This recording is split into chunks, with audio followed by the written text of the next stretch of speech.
Hello viewers, আসসালামু আলাইকুম। একাদশ ভর্তি 2024 যারা অলরেডি আবেদন করে ফেলেছেন তারা কিভাবে তাদের অ্যাপ্লিকেশনটি আপডেট করতে পারবেন, অর্থাৎ আপনি যখন একটি অ্যাপ্লিকেশন সাবমিট করবেন তখন হতে পারে যে আপনি যেভাবে চয়েস লিস্টটা সাজিয়েছেন সেটাকে আপনি একটু চেঞ্জ করতে চাচ্ছেন, যেটাকে আপনি 1-এ দিয়েছেন সেটা আপনি 2-এ করতে চাচ্ছেন, বা আপনি যেটা 1 নম্বরে দিয়েছেন সেটা আপনাকে 3 বা 4-এ করতে যাচ্ছেন, কেননা অথবা আপনি নতুন করে কোনো কলেজ সংযোজন বিয়োজন করতে যেতেই পারেন। তো আপনি এখন এই কাজটি কিভাবে করবেন, আপনি যখন একটি অ্যাপ্লিকেশন সাবমিট করে ফেলবেন তারপরে। তো দেখুন, এই কাজটি করার জন্য আপনাকে আপনার অ্যাকাউন্টে সর্বপ্রথম আসতে হবে, মানে একটি ওয়েবসাইটে যেতে হবে। ওয়েবসাইটের লিঙ্ক ভিডিও ডিসক্রিপশন বক্সে দেওয়া থাকবে, সেখান থেকে কালেক্ট করে নিতে পারবেন। ওয়েবসাইটে আসার পর এখান থেকে আপনার লগ ইন অপশানে ক্লিক করবেন, আপনাদের ইডু আইডি এবং আপনাদের পিন নাম্বার চাবে, মানে পাসওয়ার্ড চাবে। সেটি দেওয়ার পরে আপনার অ্যাকাউন্টে কিন্তু সরাসরি আপনাকে নিয়ে আসবে, ঠিক আছে। এটা হচ্ছে আপনার অ্যাকাউন্টের ওভারভিউ। তো এখানে আসার পর দেখুন এই অ্যাপ্লিকেশনটি একটি সাবমিট করা হয়েছে, এখন এটা আমরা কিছুটা আপডেট করব।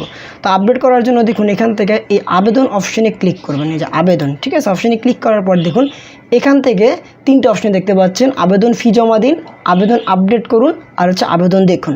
তো আবেদন দেখুন অপশনে ক্লিক করলে আপনি যে অ্যাপ্লিকেশনটা করেছেন সেটা আপনি ওভারভিউ দেখতে পাবেন। আর যদি আপনি আবেদনের টাকা জমা দিতে চান, আপনি প্রথম অপশানে ক্লিক করে আবেদনে জমা দিতে পারবেন। আর বর্তমানে কিন্তু কি সুবিধা নিয়ে এসেছে, সেটা হচ্ছে কি, যদি কেউ আপনার টাকা পেমেন্ট করতে ঝামেলা হচ্ছে, মানে আপনি যেটা পূর্বের নিয়ম ছিল সেটা হচ্ছে আপনার আগে হচ্ছে টাকা জমা দিতে হতো, দেন আপনি অ্যাপ্লিকেশন করতে পারতেন। এখন আপনাদের সুবিধার্থে দেখুন এখানে নোটিশ দিয়ে দিয়েছে, কেউ চাইলে আপনার আগে অ্যাপ্লিকেশন করে আপনি পরেও টাকা জমা দিতে পারেন, কিন্তু অবশ্যই কিন্তু টাকা, মানে ওদের ডেডলাইন 11 তারিখের মধ্যে টাকাটা জমা দিতে হবে। তো যাই হোক, আমরা এখানে যাব না, আমরা এখন দেখব যে কীভাবে একটি অ্যাপ্লিকেশন আপডেট করবেন। তো আপডেট করার জন্য আবেদন অপশানে ক্লিক করব। এই দেখুন এখান থেকে আবেদন আপডেট করুন এই অপশানে ক্লিক করব। ক্লিক করার পর এখান থেকে ঠিক আছে অপশানে ক্লিক করব।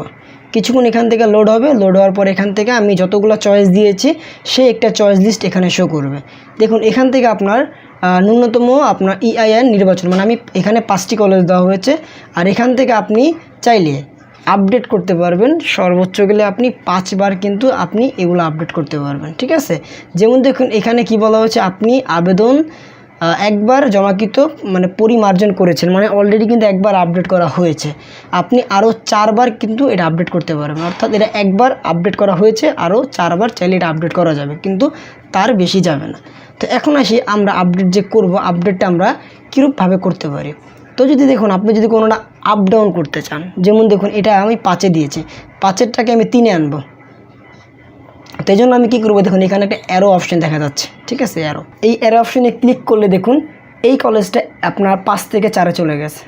এখন আমি আরেকটু উপরে উঠাবো, তো এখন আমি আবার অ্যারো চাপ দিই, দেখুন এটা হচ্ছে 3-এ চলে গেছে। আর যদি আমি চাই যে এইটাকে নামাবো, 2-কে নামাবো, তো 2-কে নামানোর জন্য আমরা এখান থেকে দেখুন আপনার যে ডাউন যে অ্যারোটা দেখতে পাচ্ছেন, সেক্ষেত্রে এখানে ক্লিক করব, এটা নিচে নেমে গেছে। তো এইভাবে আমরা কিন্তু আপ ডাউন করতে পারবো। আর যদি চাই যে কোনো নতুন কলেজ সংযুক্ত করব, সেক্ষেত্রে আমরা এখান থেকে বোর্ডের নাম দিব, তারপরে সেখান থেকে আমরা আমাদের জেলাটাকে দিব। ওকে, জেলা দেওয়ার পর এখান থেকে আমরা থানা সিলেক্ট করব। থানা সিলেক্ট করার পর এখান থেকে কলেজের নাম শো করবে। তো এখান থেকে ধরুন আমি এই কলেজে আবেদন করব, আবেদন দিলাম। এখান থেকে কোন সাবজেক্টে আমি আবেদন দিব, ধরুন আমি এখান থেকে এটাতে দিব, সায়েন্সে দিব। এখানে প্লাস অপশনে ক্লিক করব, দেখুন এখান থেকে আমার 6টা আপডেট হয়ে গেছে, মানে একটা আমি অতিরিক্ত যোগ করতে পেরেছি। এভাবে আমি চাইলে নতুনভাবে যোগও করতে পারবো।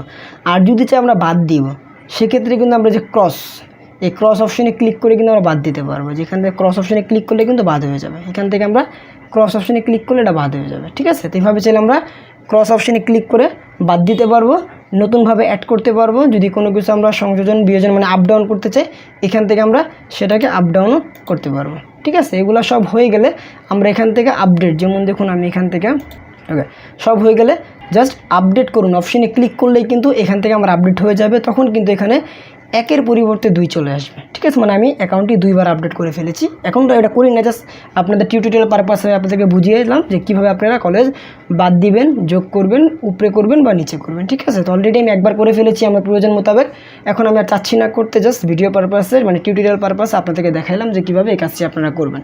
তো আরেকবার বলে নিই, সর্বোচ্চ কিন্তু 5 বার এই কাজটি আপনারা করতে পারবেন।